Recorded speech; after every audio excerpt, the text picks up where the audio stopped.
Bon, moi, c'est parti, une autre sorte d'émission. Donc Mhm. là, euh, on va vous montrer un ouvrage qu'on n'a pas. Oui, t'es fort ça. C'est Voilà. un album publicitaire. Donc un album publicitaire petit, hein, ça Oui. a l'air d'être du format A5. Ouais, c'est vrai que je l'avais vu sur les BDM, mais la première fois que je l'ai vu, j'étais surpris par le format. Je pensais que c'était un album, le format classique. Ouais, donc là, Et ce qui est voilà, fou, c'est que les petites trucs brioches, là, les petits trucs pelletiers, j'en ai mangé, mais c'était après. Donc c'était en 1970, c'est ça que tu me disais? oui, on a vérifié tout à l'heure. Ah ouais. Donc on ne l'a pas. Donc voilà, c'est Astérix à Romainville. Bon, c'est broché. C'est broché, c'est un album donc publicitaire offert par le Pelletier. Mhm. Et donc, qu'est-ce qu'il y a dedans? Ah, bah. Hop.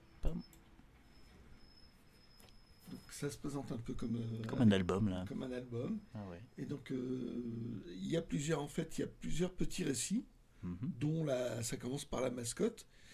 Et ces petits récits ont été créés à l'origine pour Pocket Pilot, qui est une version poche du pilote hebdomadaire. Mhm. N'est-ce pas? Oui. C'est tout ce que tu as à dire. Non, non, je te laisse hein, parce que tu as raison. Ça là, il fallait la place. Fallait que je la place, oui. Bon, Enfin, faut dire que c'est la troisième fois qu'on le fait. Hein. c'est le troisième essai, on n'arrive pas à Voilà. caler le truc. Mm, mm. Donc là, cette petite histoire, en fait, là, c'est vraiment le format des Pocket pilotes. Hop, avec encore un coup du menhir. Et idée fixe qui est récupérée par les Romains. C'est une histoire assez sympathique d'ailleurs. Oh oui, oui, c'est des petites histoires créées oui, comme des récits complets. Mm, mm, mm. Euh, bon, par Goscinny, donc ça Donc, va. ça va. Ah, et donc on a sur la droite une petite collection. Alors c'est des poètes, ça. Il n'y a pas la taille, parce que je crois que je me souviens qu'il y a des poètes en différentes tailles. Je pense que j'ai juste le Astérix. Les autres, je ne les ai pas. Ah, bah oui.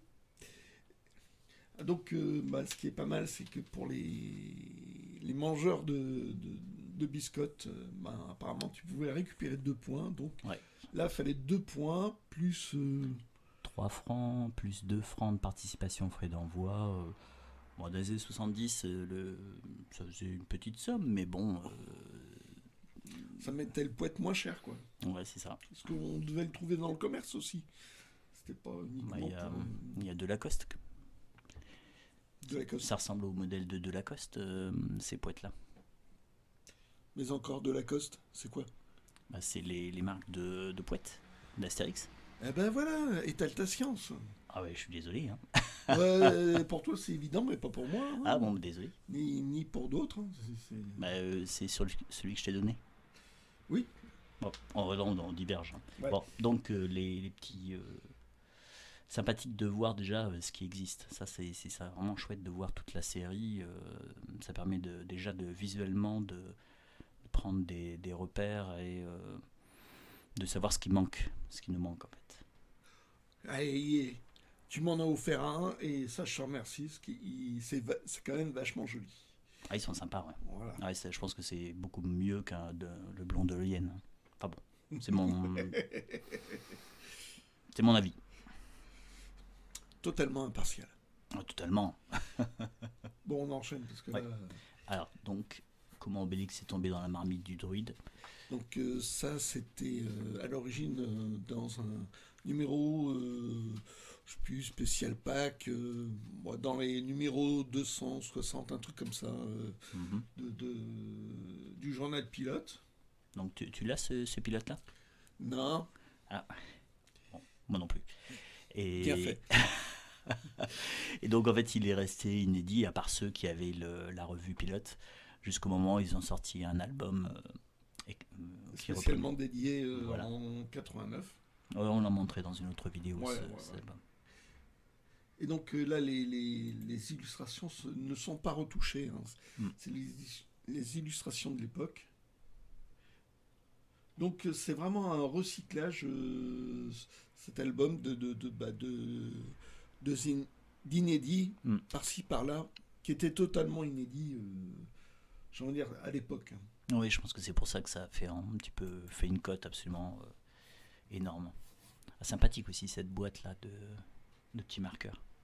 Ouais. Donc avec toujours le même principe de points.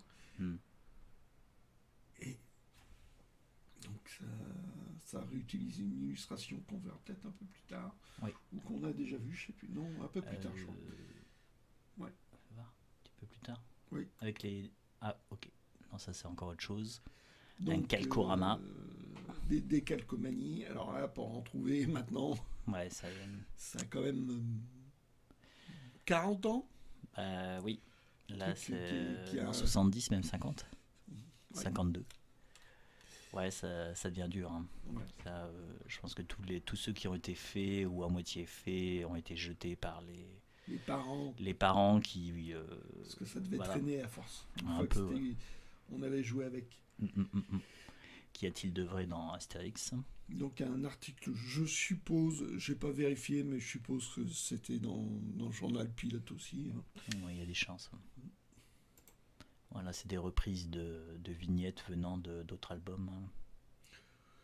Là, celle du haut, ça me fait penser à Astérix Gladiateur, en dessous Combat des chefs, je dirais. Oui. Sur la droite, chez le Breton. Oui.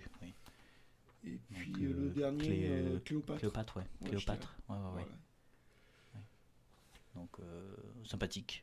Mais bon, ça, c'est pas des vignettes originales, mais bon, c'est toujours sympathique. Oui, mais à l'époque, c'était pas recyclé. Donc, la rentrée gauloise. Les dernières pages, donc la rentrée gauloise. Donc, toujours dans Pocket. Oui. Là, le sens de... Toi, c'est dans l'autre sens, en fait, par rapport à la mascotte. Oui, ils ont... Uderzo, alors, soit on l'a pas mis au courant que c'était pour un Pocket, ou soit il avait pas envie de se casser les pieds, je sais pas. Il a fait, je fais la taille habituelle. Ouais. Et cela dit, il a bien fait, parce que de toute façon... plus tard, ça a été utilisé, recyclé, tous ces petits récits de Pocket.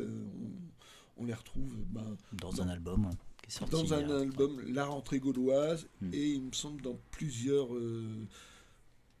autres albums publicitaires. Quoi. Ouais. Ou même des fois, tu sais, quand tu avais des revues qui faisaient des articles sur Astérix. Des fois, il disait nous avons des inédits et ressortait les planches. La rentrée gauloise, je crois qu'il est sorti en plusieurs langues cet album avec des langues régionales, si je me souviens bien. Il est sorti en breton, c'est ça? Ouais. Breton, gallo, picard. J'ai une petite anecdote parce que j'ai rencontré celui qui l'avait traduit en gallo. Le gallo, c'est une langue romane. À l'est de la Bretagne. Et donc le traducteur m'a raconté que il avait donc traduit en gallo et que tous les traducteurs avaient été français, c'est-à-dire le Picard, breton, avaient été conviés, invités au restaurant à Paris et ils avaient rencontré Uderzo. Ah, sympa. Ouais, très sympa, ouais. Bon, voilà. Donc, faute de l'avoir, au moins on a pu feuilleter ce petit album publicitaire broché. Qui est vendu une fortune. Oui, donc bon, il est fragile. Oui. Il a dû très vite se retrouver à la poubelle par les parents, trucs qui traînent. Oui, totalement. Ouais. Vu le format, c'était pas gardé, ça n'a pas été gardé. Et je pense que c'était en nombre d'exemplaires, ça n'a rien à voir avec tous les albums Total qui sont sortis à la même époque. Bon, on en montrera aussi des albums Total dans une autre petite vidéo. Oh oui, parce que ça, on est de la génération qui a été marquée par ces albums, hein, ça je peux le dire. Bon, on est terminé ? Bon, oui, tranquille. Bon, à bientôt.